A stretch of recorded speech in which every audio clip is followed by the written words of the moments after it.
Right now, Chris Christie is fighting a primary battle on two fronts, advancing his own candidacy and also trying to fend off calls for him to drop out of the race and throw his support behind Nikki Haley in a theoretical effort to make her more competitive with former President Donald Trump.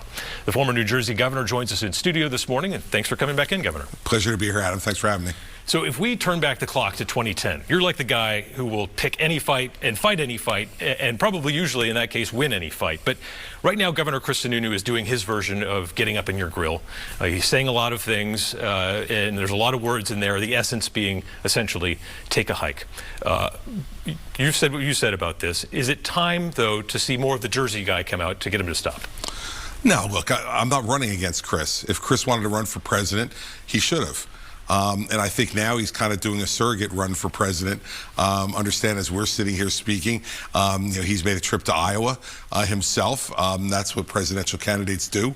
But good for him. He has his opinion. He's welcome to it. But I don't think the people in New Hampshire take instructions from anybody.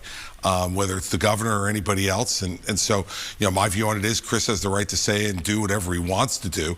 But, in the end of the day, when you look at his history of endorsement success here in Republican primaries in New Hampshire, I don't think he's won one over time on any of the big statewide races where he's endorsed someone.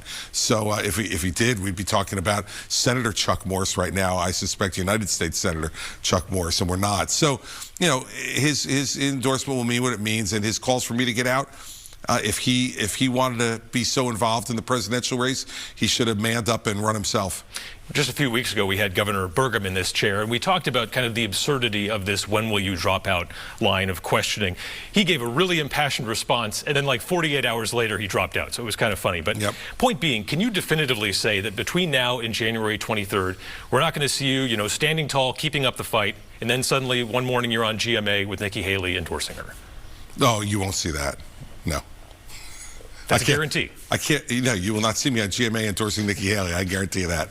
In any other context, though, I mean, no, I'm not trying to kid around about the show. Of course, I am, and the fact is that I'm up here working hard every day.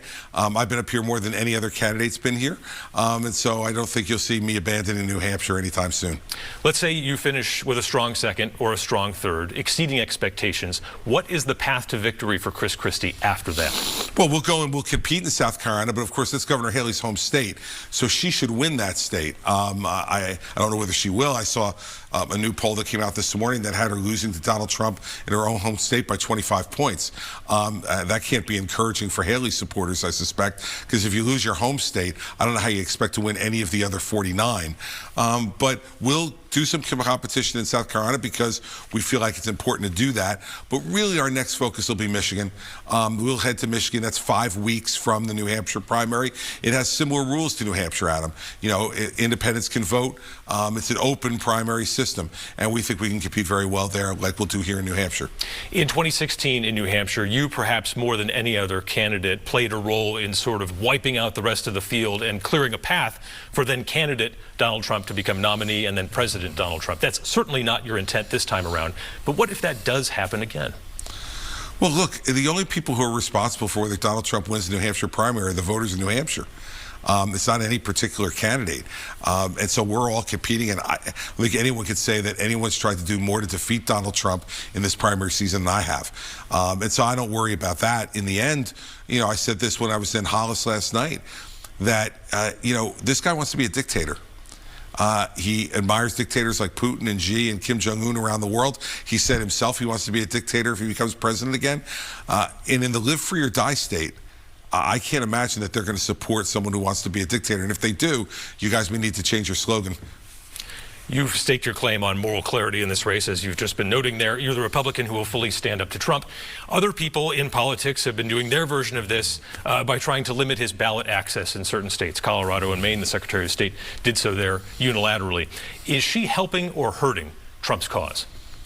Well, I think in the short term, she's helping it because it makes him be able to argue more vehemently that he's a victim and he's being victimized by the system. This is, of course, ridiculous, but he makes that argument and it appeals to some Republicans who are angry about the way government operates or doesn't operate in general. But in the long term, this just adds to the problems that he has potentially as a Republican nominee.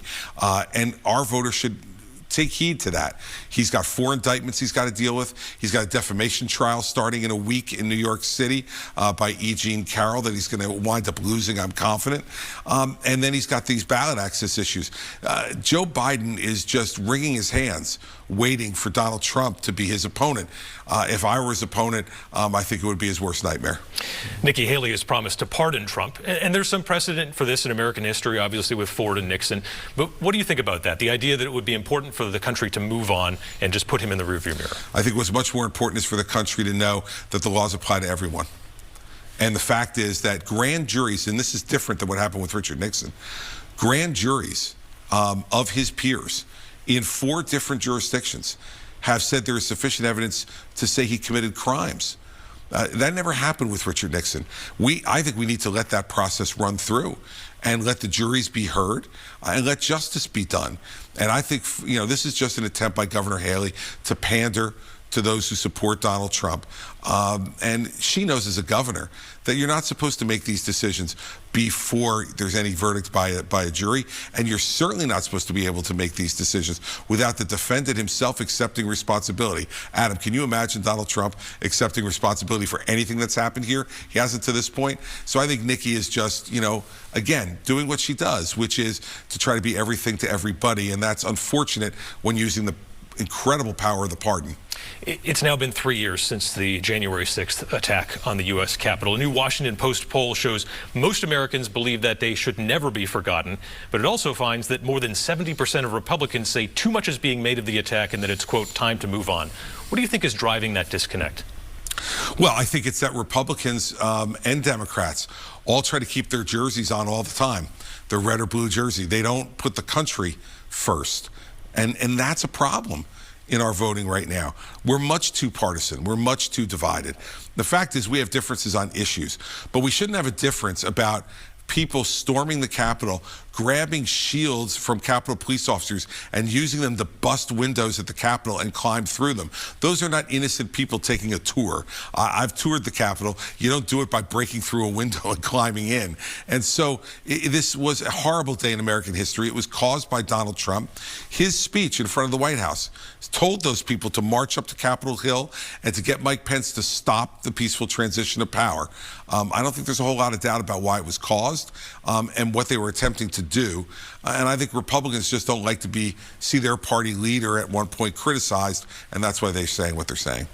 You visited Israel after the 10/7 terrorist attack there. You saw one of the communities devastated by Hamas, and you said you'll defend to the hilt, Israel's right to respond to this. But do you think Netanyahu might be losing sight of the overall strategic goal that, yes, you might crush Hamas, but as the civilian casualties mount, that you might in the long term be creating something even worse, like we saw in Iraq with ISIS succeeding al-Qaeda? Well, the civilian casualties are being caused in the main by Hamas. If they put their military out in the open, like most civilized societies do, you could have a fight with the Hamas military. Instead, they hide in hospitals, in schools, in apartment houses. And Israel, if they want to eliminate the Hamas threat, which they need to do, Adam, because remember, the leaders of Hamas have said they want another October 7th and another and another. So if you're going to defend Israel and its people, you have to eliminate that threat. It's a difficult, ugly way to have to do it. Now, I'm not defending Prime Minister Netanyahu because I think there's a lot of problems over there with his leadership. But it seems to me from my visit there that the leadership broadly across all the spectrum in Israel is united behind the effort and the way it's being done. And I think as long as that's the case, the United States has to be supportive as well. When it comes to American military readiness, does the United States need a Space Force? Well, the United States needs to improve what we've got on the ground already, I would say, before we have a Space Force. We need to improve our Navy. We don't have enough submarines. We don't have enough ships. And that's going to deter China, our main adversary, much more than a Space Force will. And so as president, I would prioritize these things. And my first priority would be to improve the United States Navy to make it bigger and stronger and more stealth. That would be the thing that would deter China from going after Taiwan much more than some Space Force in the future. Is the Pacific, that's essentially the future of where the Navy needs to be, essentially? Yes, sir. All right. Let's turn to spending quickly before we wrap up here. And this cycle of sort of threat of government shutdown, deal gets made, can gets kicked down the road. How do you end that if you become president of the United States? The only way to end it is to force budget cycles to be happening in the United States Congress, and the way to do that is with the veto pen. In the end, what they need to do is do their job. As president, I'd be prepared to do my job, which would be either sign or veto a budget, and to propose a budget, a full budget, as president. And my budget would eliminate all of the COVID spending, go back to pre-COVID spending, and then go to zero-based budgeting, where you go after every department and say, justify every program you have. That's the kind of budget I would present to the Congress, and then fight to get them to make some decisions. They don't want to make decisions because every decision risks them being unpopular. As president, you can't worry about that. You got 4 years to get a job done, and we need to get spending under control. $34 trillion in debt, Adam. We're saddling our great-grandchildren now, and that's not right, and it's not good for our future. All right, Governor Chris Christie, we'll be seeing you a lot here in New Hampshire over the next couple of weeks, and we'll see you out there on the trail. Thank you, Adam. All right.